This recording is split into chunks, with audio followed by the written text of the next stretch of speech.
박현경 기자의 인사이드 아메리카. 네, 박 기자 어서 오십시오. 네, 안녕하십니까. 네, 박 기자는 우버나 리프트를 이용하십니까? 이용해 본 적이 있긴 한데요. 네. 자주 타는 편은 아닙니다. 아닙니까? 네. LA 살면서 제일 좋은 거는 날씨, 네. 제일 나쁜 건 트래픽 이런 얘기가 있지 않습니까? 네. 그런데 LA가 이 교통 체증 해결을 위해서 우버와 리프트에 세금을 부과하는 방안을 고려 중이다. 이런 이제 보도가 나와 있어요. 네, 우버, 리프트를 평상시에 자주 타는 분들이라면 좀 안타까울 수도 있고 네. 또 반대로 이를 이용하지 않고 자신의 차를 직접 모는 편이라면 아마 반가운 소식이 될 텐데요. 네. 오늘 아침 LA 타임스가 보도한 내용입니다. 네네. LA 카운티 교통국이 이른바 라이드 헤일링 텍스를 고심하고 있다는 겁니다. 다시 말해 우버와 리프트에다가 세금을 부과할지 말지를 결정하는 건데요. 바로 이 세금 부과하자 이렇게 결정할 수는 없습니다. 절차가 있으니까요. 그렇기 때문에 이제 우버와 리프트로 인해서 교통체증이 정말 심해졌는지 그리고 어떤 방식으로 세금을 부과한다면 또 어느 정도 체증 완화에 효과가 있는지 같은 걸 다 조사한 다음에 이걸 다 알아보고 결정하게 됩니다. 네. 그래서 메트로교통국 이사회는 이틀 후인 28일 목요일에 이런 영향을 조사하도록 할지 말지를 일단 투표를 통해서 결정하게 됩니다.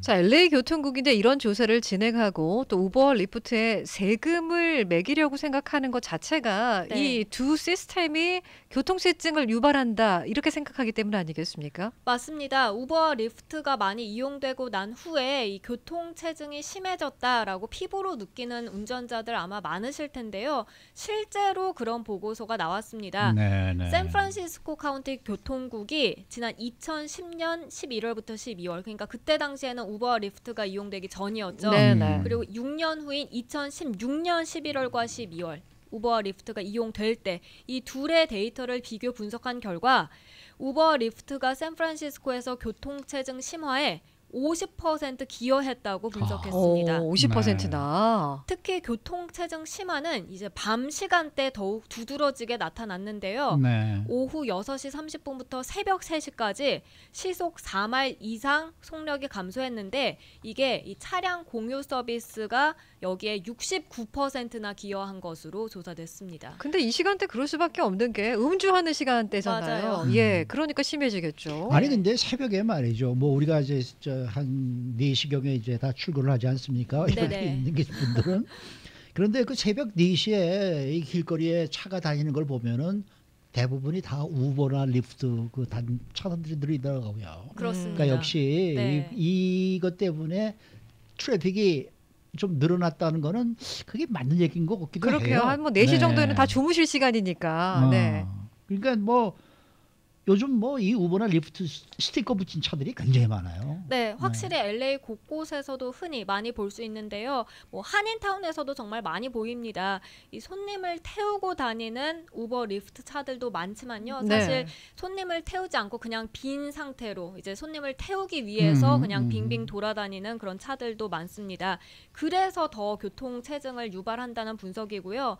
특히 저 같은 경우에는 이제 도로에서 달리는 그런 우버와 리프트 차량들보다도 또 손님을 태우기 위해서 더블 파킹한 채 기다리는 차들 맞아요, 맞습니다. 많이 네네. 보는데요. 그래서 예를 더블 들면- 파킹이 많나요, 좀? 네네.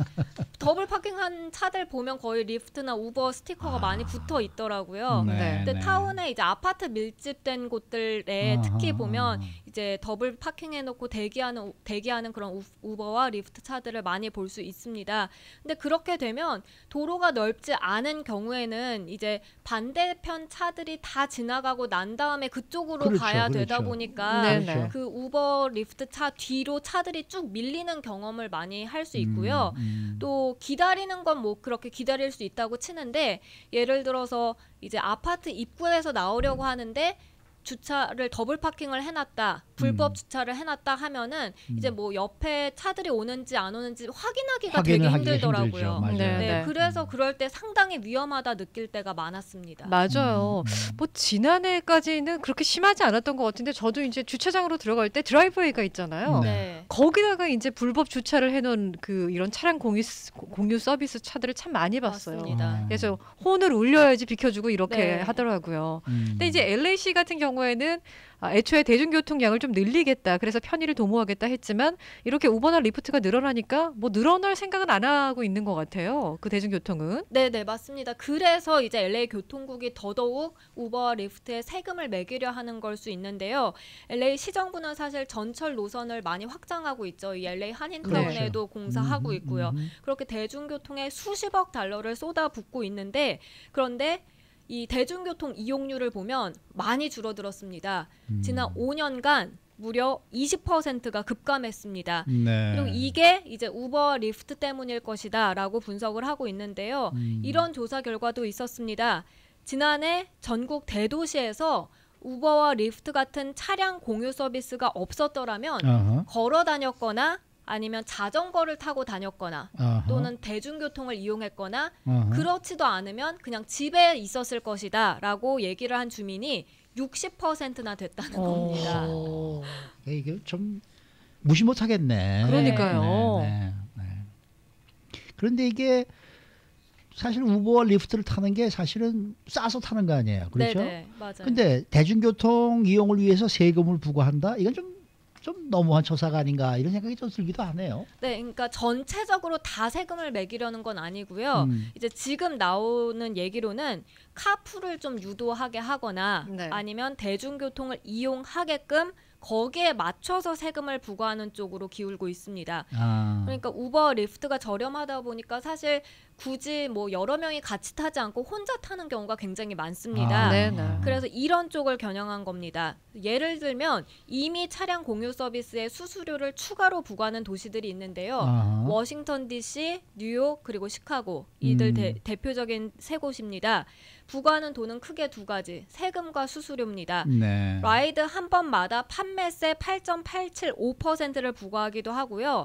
또 두 번째는 이제 혼자 타는 경우에는 $2 75센트를 무조건 추가로 내게 하는 겁니다. 비싼데요, 이거. 네, 이게 그러니까 그냥이 아니라 지하철 요금과 같은 겁니다. 아. 그러니까 그럴 바엔 지하철을 타라라는 네, 거죠. 네. 이 세금은 물론 이 수수료도 이제 우버, 리프트 이런 회사가 갖고 가는 게 아니라 정부 쪽에서 다 걷어가는 겁니다. 네. 그러면 이런 세금이나 수수료를 부과하게 되면 LA 카운티 정부가 걷어들일 수 있는 세수의 양이 많은 거예요? 네, 이게 그러니까 사실 우버, 리프트 쪽에서 자세한 정보들을 공개하진 않고 있습니다. 네. 뭐 LA에서 얼마나 많은 라이드를 하고 있고 또는 이로 인해서 수익을 얼마나 버는지 이런 거를 공개해야지 거기에 바탕으로 해서 좀 세수를 좀 알아낼 수 있을 텐데 정확한 세수를 지금 현재로선 계산하긴 어렵고요. 네. 근데 지금 나오는 얘기는 한 번에 20센트 세금이나 수수료를 부과한다면 10년에 걸쳐서 4억 100만 달러 정도 모을 수 있을 것으로 보입니다. 네. 만약 $2 75센트 수수료를 부과한다면 네. 55억 달러 정도 걷어들일 수 있을 것이란 계산입니다. 그러니까 한 네. 사람당 $2 75센트나 부과하면 정말 대중교통 이용하겠어요. 왜냐하면 싸서 타는 거니까 그쵸. 차량 공유 서비스는. 맞습니다. 네. 근데 최근에 그 LA 교통국이 뭐 여러 가지 아이디어를 냈잖아요. 뭐 카풀 차선을 유료한다든지 또 뭐 이런 이제 방안들. 그러니까 교통 체증을 좀 줄이려고 내놓는 그런 이제 방안들이 굉장히 많은데. 맞습니다. 말씀하신 대로 그러니까 프리웨이에 카풀 차선 유료화하는 그렇죠. 방안이 첫 번째 유료화하는 있었고요. 방안도 있었고. 또 운전자가 달린 마일리지 그 수대로 세금을 부과하는 방안 역시 논의되고 있었고요. 네네. 그리고 특정 지역, 그러니까 차가 좀 많이 좀 다니는 그런 혼잡한 지역을 진입할 때마다 수수료, 이 통행료를 부과하자 그렇죠, 이런 그렇죠. 얘기도 나왔었습니다. 이런 방안들이 모두 이제 다양하게 제시가 됐고 논의를 하고 있는데 여기에다가 이제 나온 게 차량 공유 서비스 세금 부과 방안입니다. 네. 이런 데는 다 이유가 있는데요. 다른 것보다 2028년 LA에서 올림픽 열리잖아요. 네, 그렇죠. 네. 그래서 그 전에는 어떻게든지 이 LA의 교통 체증, 이 오명을 좀 어떻게든 해결해야 한다라는 목소리가 높고요. 그래서 지금 이런저런 논의들이 이루어지고 있는 상황입니다. 예전에 88 올림픽 때 서울에서는 홀수 짝수 운행했죠. 그 이부제 운행을 했었죠. 이부제 운행했어요. 네. 네, 그리고 현재도 그래서- 서울은 그 혼잡 지역 통행료가 따로 있잖아요. 그래요? 그렇네요. 네, 예. 그렇기 그러니까 때문에, 네, 네. 2028년 올림픽 때도 홀수 짝수 우선 시행하고 음. 그렇게 되면 반이 줄잖아요, 우선. 뭐 차량 10부제도 운행하고 그때 네. 그랬던 기억이 나는데, 네. 어. 또 이와는 별도로 운전자들한테 굉장히 반가운 법안도 상정이 됐다면서요? 네, 이 자동차 소유한 주민들 보통 차량 등록 매년 하고 있잖아요. 네. 근데 이 매년 하는 거를 2년에 한 번씩으로 바꾸자 하는 내용의 그런 법안이 지금 상정됐습니다. 아우 좋겠어요. 연말에 아우, 잘 되게 됐네. 부담되더라고요, 이거. 네, 은근히 네. 부담되는데요. SB 460 캘리포니아주 상원에 이제 상정이 됐습니다.